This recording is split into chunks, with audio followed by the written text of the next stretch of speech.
안녕하세요. 제가 이런 말도 안 되는 일을 겪게 될 거란 생각은 못 했습니다. 텔레비전에서 보다 보면 뉴스나 드라마에서도 불효소송이 어쩌고 해도 그게 제 일이 되기 전까지는 남 일이라고 생각했거든요. 이 나이쯤 되면 신랑이랑 손잡고 하하호호 거리면서 손주들 재롱이나 보며 여유롭게 살 줄 알았는데 지금까지도 이렇게 바득바득 살아야 하는 현실이 야속합니다. 저는 젊은 날 초등학교만 겨우 졸업하고 실 공장에서 일을 했습니다. 제 밑으로 있는 남동생들을 학교를 보내려면 제가 일을 하지 않으면 안 되는 환경이었거든요. 그 시절만 하더라도 그런 경우가 허다하게 많아서 공장에는 또래 여자아이들이 한가득은 있었습니다. 그나마 저는 회사가 제법 큰 곳이라 기숙사가 있었고 나름대로 급여도 괜찮은 편에 속했었어요. 미선아, 너 결혼 안 하냐? 네? 제 코가 석자인데 누굴 만나 결혼을 해요. 그래도 제때 가야 남들처럼 사는 거야. 그러는 반장님이나 얼른 장가 가요. 그러다 노총각 되지 말고. 애가 어려서 그러나 본데 결혼은 혼자 하는 거 아니야. 저보다 몇 살 위인 남편은 공장의 작업 반장으로 처음 만나게 되었고 내 나이 20에 결혼을 했습니다. 작은 월세방에서 어렵게 살림을 시작했고 남편은 곧 돈을 더 많이 벌어야 한다며 작은 실공장을 열었어요. 그런 와중에 저는 첫 아이를 임신하게 되었고 곧 두 아들을 낳게 되었습니다. 그 당시만 하더라도 아들이 최고다 하는 시절이라 시어머니도 저를 참 예뻐라 했습니다. 그렇다고 해서 모진 시집살이가 줄어든 것은 아니지만 장남인 신랑에 아들 둘을 낳았으니 대가 끊길 일은 없다며 좋아하셨죠. 그러다 몇 해가 지나고 아이들이 뛰어놀 나이가 되었을 무렵 저는 큰아들의 부주의로 팔이 남들보다 조금 불편하게 되었어요. 아들은 충격 때문인지 그 당시의 기억을 잃었고 저는 아들이 나쁜 기억을 잃는 게 차라리 다행이라 생각하며 그렇게 이겨냈죠. 회사가 잘 될 때도 있고 안 될 때도 있었지만 그래도 빚 없이 두 아들을 키워내고 잘 살았어요. 첫째는 아버지처럼 사업을 하고 싶다고 하면서 작은 자동차 부품 대리점을 하고 있었고 둘째는 공부를 잘해서 알만한 큰 회사에 들어갔습니다. 그리고 오래 만나던 각시가 있던 둘째가 먼저 장가를 가고 40이 다 된 나이에 첫째는 30살 여자와 결혼을 했습니다. 둘째는 타 지역에서 살고 있었고 첫째는 저희 집과 멀지 않은 곳에서 신혼집을 차렸어요. 어머님, 이거 저희 동네에 새로 생긴 빵집에서 사온 건데 한번 드셔보세요. 아이고, 나 팥빵 좋아한다고 산 거야? 우리 며느리는 어찌 이리 마음도 고울까? 어머님이 진석 씨 잘 키워주신 덕분이죠. 우리 아들이 나이가 많아서 사돈 볼 낯이 없었는데 내가 참 고맙다, 인선아. 이것도 다 어머님 복이에요. 그보다 아버님은 이번 연휴 때 뭐 하세요? 우리가 뭐 할 게 있나? 그저 집에서 쉬겠지. 그럼 같이 바다도 보고 올까요? 아버님은 아직 조금은 무서워요. 우리 남편은 인상이 다부진 경상도 남자라 말수가 별로 없었고 그런 모습이 큰 며느리가 보기엔 무섭게 보이기도 했던 것 같아요. 종종 저를 통해 남편과 이야기를 하는 모습을 보이곤 했었거든요. 그리고 결혼 후 얼마 지나지 않아 큰아들의 사업은 많이 기울게 되었고 이후 부부가 함께 어린이집을 운영해 보겠다고 이야기를 했습니다. 거기서 저희 남편이 돈을 좀 보태줬고 어린이집 운영을 시작했어요. 저는 신랑이랑 첫째가 사업을 했지만 저는 그쪽으로는 무지렁이라 알지 못했고 잘 되고 있다, 요즘 힘들다 정도만 알고 있었습니다. 어린이집은 몇 년 정도 했었고 그 사이에 조카도 태어났어요. 어린이집을 하고 가족여행도 가던 그 시절이 저한테는 가장 행복했던 순간이 아니었나 싶습니다. 그리고 얼마 뒤 신랑은 지병을 앓고 있던 당뇨 합병증으로 먼저 세상을 떠나게 되었어요. 엄마, 너무 상심하지 마. 그래도 우리가 근처에 살고 있으니까 더 자주 찾아올게. 그럴 필요 없다. 나 혼자 괜찮으니 너희도 너희대로 잘 살아야지. 무슨 그런 섭섭한 말을. 우선 정리 좀 되면 모시러 올게요. 난 괜찮대도. 나 혼자 정말 괜찮아. 이 동네 아줌마들도 친하고. 저는 그 동네에서 30년을 넘게 살았기 때문에 주변의 슈퍼 총각, 미용실 아줌마, 그리고 같은 동네 주민들까지 곁에 많은 사람들이 있었습니다. 하지만 자식들이 보기엔 혼자 있는 제가 외로워 보이기라도 했던 건지 기어이 저에게 함께 살자고 이야기를 하고는 했어요. 둘째는 타 지역에 있다 보니 형에게 잘 부탁한다 이야기를 했고, 그래도 장남이라고 저를 모시고 살겠다며 첫째는 적극적이었습니다. 신랑이 떠나고 6개월 뒤 저는 아들의 집에 들어가서 살게 되었는데 매일같이 고기 반찬에 간단한 간식까지 챙겨주며 며느리가 아주 고생이 많았습니다. 팔이 불편하기는 했지만 제가 혼자 할 수 있는 청소기를 돌리는 것이나 빨래를 개는 정도는 아들 내외가 일을 하러 간 사이 제가 하고 있었죠. 어머님, 이런 거 제가 한다고 안 하셔도 된다고 말씀드렸잖아요. 집에 혼자 있기 심심해서 그랬지. 일은 잘 다녀왔니? 네, 진석 씨는 좀 이따 애들 데려다 주고 들어올 거예요.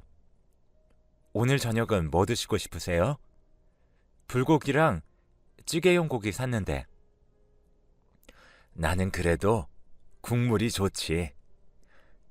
조금만 기다리세요. 된장국이라도 금방 끓여드릴게요. 내가 미안해서 어째. 저는 아들 내외에게 얹혀 사는 게 사실 미안해서 며느리에게 한 달에 50만 원씩 용돈도 챙겨주고 손주 녀석 장난감도 사주고 그랬어요. 저도 염치가 있으니 그냥 있기는 미안했거든요. 몇 달이 지나고 나서부터 아들 부부의 분위기가 조금씩 이상했습니다. 밥을 먹을 때도 말이 없고 큰아들은 밤늦게 술에 취해 들어오는 날이 많아졌고, 저는 걱정되는 마음에 며느리에게 이유를 물어봤습니다. 아들 녀석의 어린이집에 잘 되지 않아 금전적으로 힘들어서 밤에 대리운전도 하고 돈을 벌고 있었고, 힘들어서 술을 줄곧 마시는 것 같다는 말에 속이 상했습니다. 얼마 정도가 필요한지 물어보니 5천만 원 정도 지인들에게 빌린 게 있는데 그 돈이 해결이 늦어져서 전화도 오고 지인들이 어린이집에 찾아오기도 한다더군요. 저는 아들 녀석이 자존심이 상할 것 같아서 며느리에게 5천만 원을 주면서 그 돈을 갚으라고 했습니다. 며칠 뒤 아들은 평소와 같은 모습으로 돌아왔고 다시 다정한 모습으로 돌아왔어요. 진서가, 이제 나 원래 살던 대로 돌아가야겠다. 집을 너무 오래 비우는 것 같아. 엄마, 안 그래도 그 집 이야기하려고 했는데 그거 그냥 팔고 우리랑 같이 지내는 거 어때?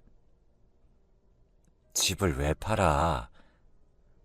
어차피 엄마 우리랑 같이 살고 있고 빈집으로 두면 그냥 돈만 나가는데 아깝잖아. 이 동네는 아는 사람도 없고 너무 심심해서 오래 못 있겠어. 그럼 여기 근처 문화센터라도 가봐.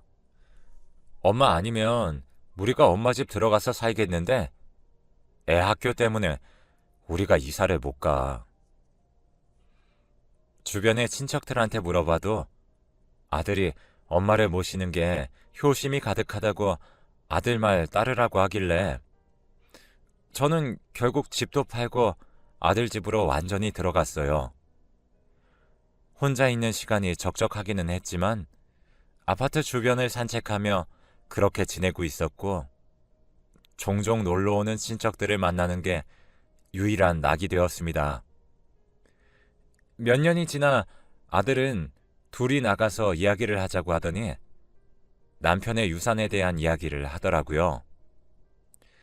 남편이 죽고 나온 사망보험금은 차마 쓸 자신이 없어서 은행에 예금으로 묶어두었고 현금으로 있던 것들은 두 아들에게 나눠서 미리 증여를 해두었습니다.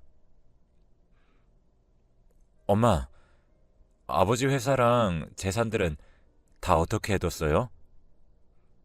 그거 너희 다 나눠졌지.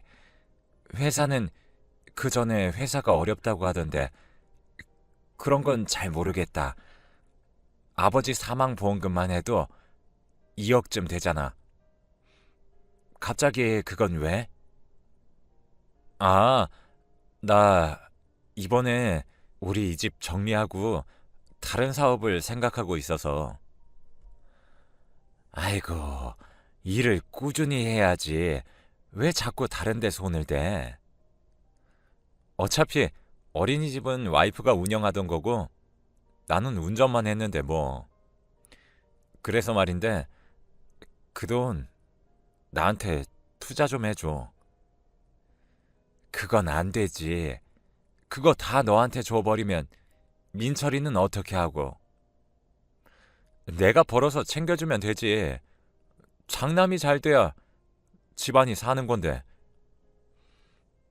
분명 그 자리에서 딱 잘라 말을 했음에도 불구하고 집으로 돌아와서까지 큰아들은 물론이고 며느리까지 합세해서 저를 들들 볶기 시작했어요. 그런 와중에 집으로 웬 험한 사람들이 찾아와서는 큰아들을 찾기 시작했고 며느리는 흠칫 놀라며 저를 보고 방으로 숨으라고 했어요. 한참을 현관에서 시끄럽게 하던 남자들은 경찰에 신고를 받고 사라졌고 저는 놀란 가슴을 쓸어내리며 며느리에게 무슨 일이냐고 물었습니다. 저 사람들은 뭐야? 무슨 일이야? 그게 진석 씨가 사업한다고 사채를 좀 썼다나 봐요. 사채? 아이고, 뭐? 뭘 얼마나 어떻게 썼길래 집까지 찾아와? 3억 정도로 들었어요. 세상 무서운 줄 모르고 무슨. 애는 어디 있어? 아마 근처 찜질방에 숨어 있을 거예요. 죄송해요, 어머님. 저는 당장 아들에게 전화를 걸었고 아들이 작은 목소리로 전화를 받으며 제가 돈을 빌려주지 않아 어쩔 수 없었다고 했습니다. 그제야 크게 잘못된 걸 깨달았죠. 우선 급한 불부터 끄자는 생각으로 집을 판 돈으로 빚을 내어주었습니다. 아들 내외는 또 고맙다고 하며 상다리가 부러질 듯 저에게 밥을 줬지만 이제 더 이상 그런 밥도 먹고 싶지 않고 그저 예전의 집에 돌아가서 혼자 살고 싶었어요. 사람이 참 처음이 어려운 거라고 그 후로도 큰아들은 이런저런 돈을 가져갔고 이제 더 이상 저도 나눠줄 돈이 없을 지경에 다다랐어요. 야금야금 작게는 몇십만 원에서 크게는 몇천만 원까지 그렇게 몇 년을 돈을 뜯어갔고 아파서 병원에 다니려고 체크카드를 긁었는데 그 많은 돈이 없어졌어요. 남편 사망보험금을 한 통장으로 옮기고 병원비랑 생활비를 하려고 카드로 생활을 하고 있었는데 2억 남짓한 돈이 순식간에 어디로 사라진 걸까요? 은행에 가서 물어보니 누군가 출금을 했다고 해서 경찰에 신고를 해보니 큰아들 놈이 하다하다 남편 사망보험금에까지 손을 댄 것이었습니다. 평소 제가 비밀번호를 잘 외우지 못해 수첩에 적어두는 걸 보고 돈을 인출한 거죠. 경찰관도 당황을 하고 아들은 너무 급해서 그랬다며 그 자리에서 무릎을 꿇고 빌었죠. 제가 전생에 무슨 죄를 지어서 이렇게 자식에게 끌려다니나 싶었고 결국 다시 아들과 집으로 돌아갔습니다. 통장의 잔고를 확인한 큰아들은 태도가 180도 바뀌었어요. 큰아들은 차갑게 저를 밀쳐내고 며느리는 그래도 저에게 사근사근 이야기를 했습니다. 함께 산 지 몇 년 동안 크고 작게 돈 문제가 있기는 했었지만 이렇게 차가운 응대는 처음이었기에 저는 놀라고 말았어요. 너 이거 엄마한테 뭐 하는 짓이야? 이제 돈 다 가져다 썼다 이거야? 그게 아니라 내가 엄마 빨래는 따로 두라고 그랬잖아. 뭐? 종류별로 모으는 게 맞다고 했잖아. 그리고 여태 말 없다가 갑자기 왜 이래? 아, 싫다고. 이제 못 참겠다고. 그리고 우리 집에서 지낼 거면 최소한 밥 먹을 때 쩝쩝거리지라도 말던가. 이제 밥 먹는 걸로도 뭐라고 하는 거냐? 큰아들과 대판 싸운 그날 며느리는 제 방으로 와서는 따뜻한 녹차 한 잔을 내밀며 이야기를 하더라고요. 요즘 또 회사가 힘들어서 저러는 것 같다고 혹시 3천만 원 정도만 어떻게 안 되겠냐고 하면서요. 너무 화가 나서 나가라고 소리를 질렀고 문을 쾅 닫아버렸습니다. 큰아들 내외는 더 이상 저에게 가족이 아닌 그저 제 돈만 노리는 기생충으로 보이기 시작한 거죠. 그 이후로 입에 담기조차 힘든 모욕을 수도 없이 당했고 너무 치욕스럽고 화가 나서 어디 신고라도 하고 싶은데 집에는 전화기가 없었어요. 제 휴대폰은 이미 큰아들에게 뺏긴 지 오래였고요. 그런데 이제 정말 가진 거 없으세요? 정말이다. 정말 없어. 아, 정말 곤란하네요. 제가 그동안 어머니께 해드린 밥값이 얼만데 저희 지환이 유학이라도 보내주실 줄 알았는데 실망이에요. 며느리는 제 앞에서 다리를 꼬고 앉아서 큰아들에게 말을 했고 큰아들은 저를 쳐다보지도 않은 채 밥을 먹으며 대답했습니다. 그래, 이제 그만하자. 저 늙은이 이제 기초생활수급자라서 나랏돈 타서 쓰겠지. 그리고 수저를 내려놓으며 저를 잡고 밖으로 던지듯 내쫓았습니다. 제 옷가지와 휴대폰은 주지 않았어요. 저는 갈 곳이 없었습니다. 휴대폰도 없어서 아들에게 연락을 할 수도 없었고 돈도 한 푼 없어서 어디 갈 곳도 없었고요. 그저 작은 아들은 1시간 떨어진 거리에 살고 있다는 게 제가 아는 전부였고, 그나마 기억을 더듬어 예전 신랑이 운영하던 공장으로 갔어요.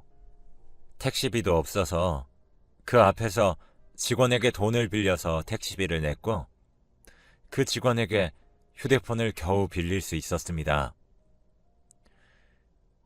회사 사장님한테 전화 한 통만 해줘요.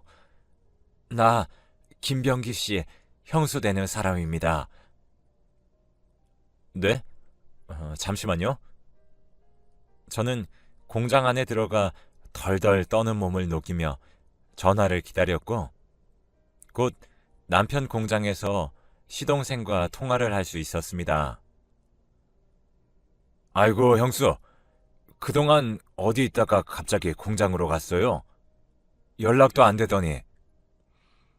도련님, 나 좀 데리러 와줄 수 있어요?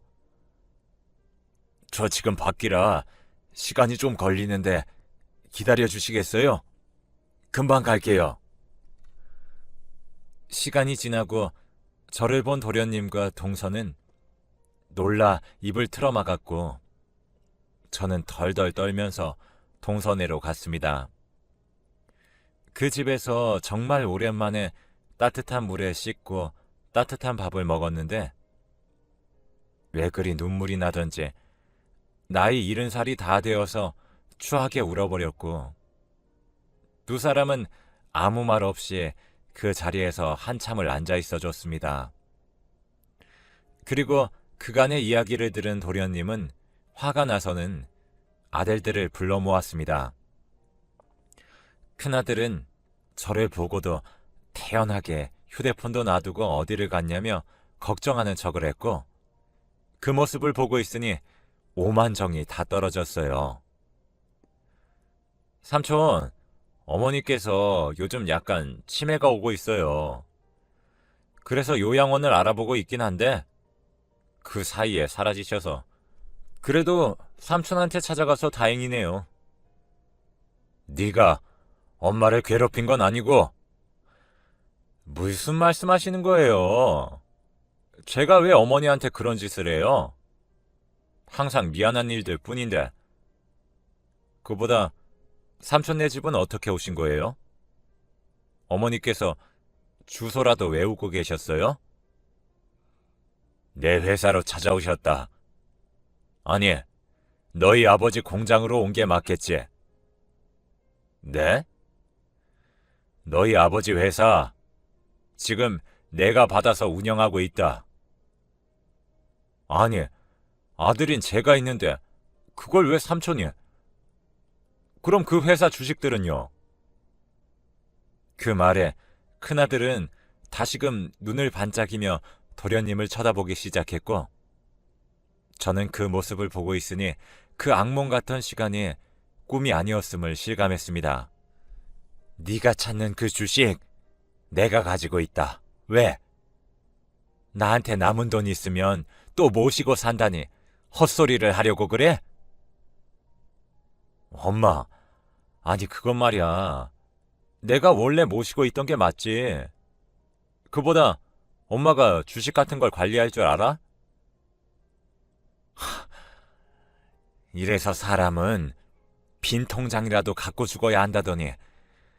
너한테 정말 실망했다. 내가 너를 어떻게 키웠는데 부모 알기를 돈으로 알아?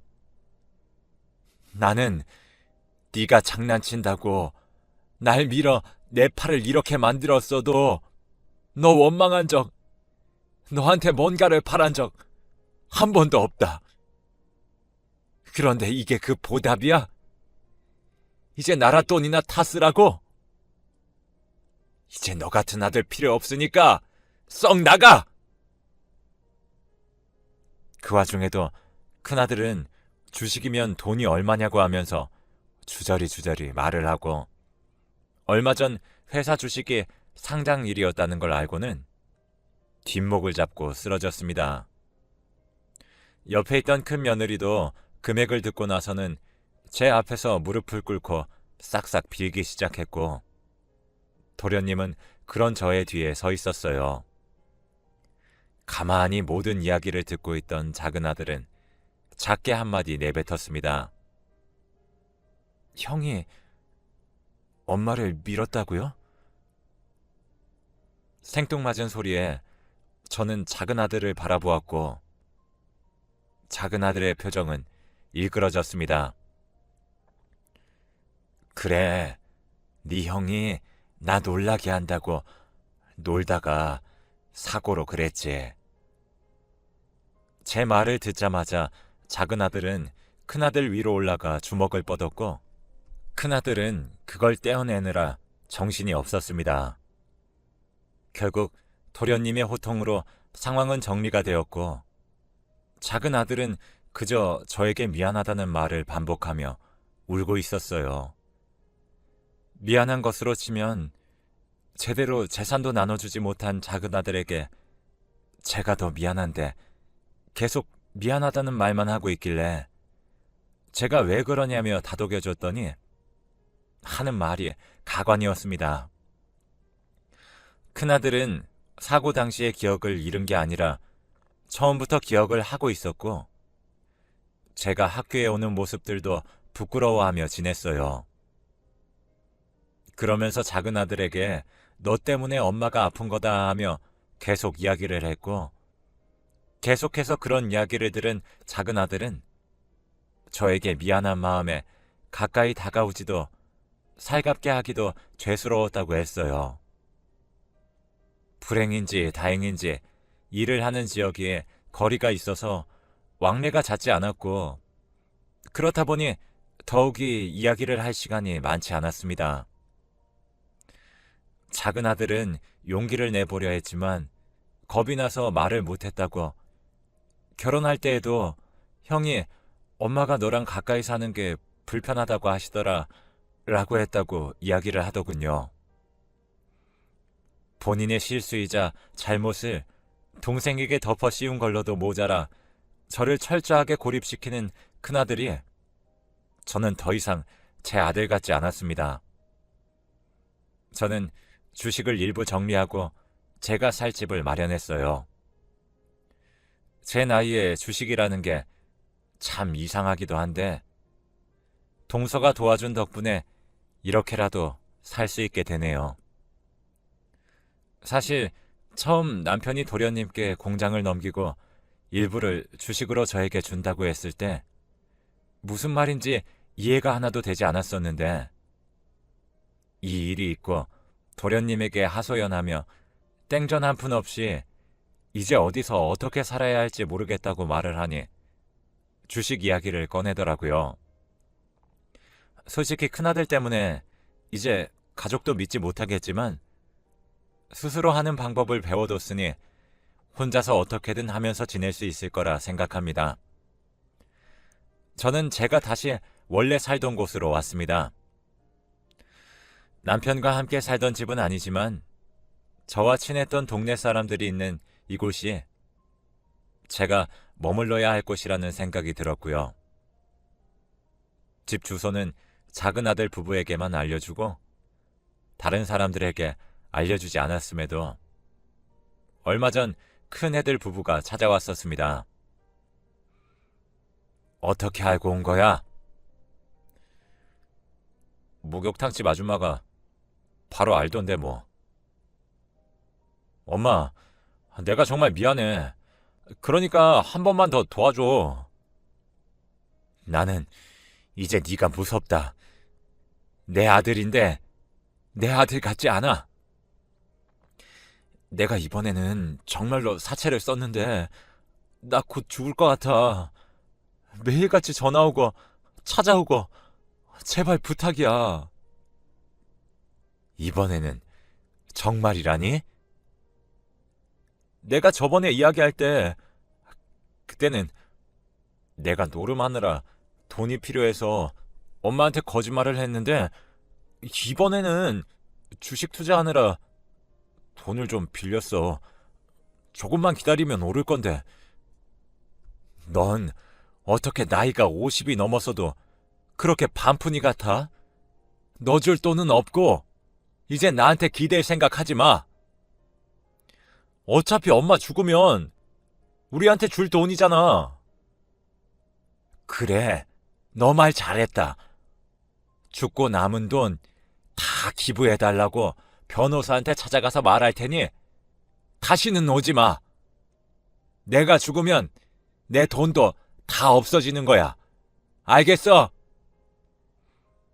이후로도 몇 번을 찾아온 큰아들은 제가 계속해서 자리를 피해버리자 언젠가부터 오지 않게 되었고, 지금은 그 이후 2년이라는 시간이 흘렀습니다. 저는 저 나름대로 돈 때문에 작은 아들에게 미안했고, 작은 아들은 큰아들이 만든 오해 때문에 저를 어려워했기 때문에 천천히 친해질 시간이 필요했습니다. 그나마 다행인 건 작은 아들도 작은 며느리도 제가 밉지도 않은지 수시로 안부 전화가 오고 있어요. 자주는 아니지만 그래도 1년에 한 번씩은 여행이라도 다니고요. 미안한 마음에 아들 부부에게 얼마라도 챙겨주겠노라 이야기를 했더니 본인들은 차곡차곡 모아서 집도 한 칸 늘리고 차도 바꾸는 게 너무 즐겁고 보람차다고 합니다. 사람들이 미운 놈 떡 하나 더 준다고 하는데 그 말은 저희 집에서는 틀린 것 같다는 생각도 들어요. 솔직히 돈 때문에 큰아들이 저에게 해코지라도 할까봐 무서워서 몇 년이 지나면 실버타운으로 들어갈 예정이지만 그동안에는 동네 사람들이랑 즐거운 추억만 만들려고 합니다. 그리고 혹시 궁금해하실 재산은 작은 아들 주려고 땅을 좀 사뒀고 변호사 통해서 유산으로 남길 수 있게 준비를 해두었습니다. 큰아들 말처럼 요즘 기억도 깜빡깜빡해서 이렇게라도 남겨두지 않으면 나중에 제가 또 큰아들의 꼬임에 넘어갈 것 같아서 기억해둬야 합니다. 작은 방에 갇혀 요강으로 생활했던 순간을 치매가 와서 기억을 잃어도 잊지 않을 것입니다. 그리고 컴퓨터 선생님이 제 이야기를 써주셨어요. 선생님, 글 써주셔서 고맙습니다. 늙은 사람 이야기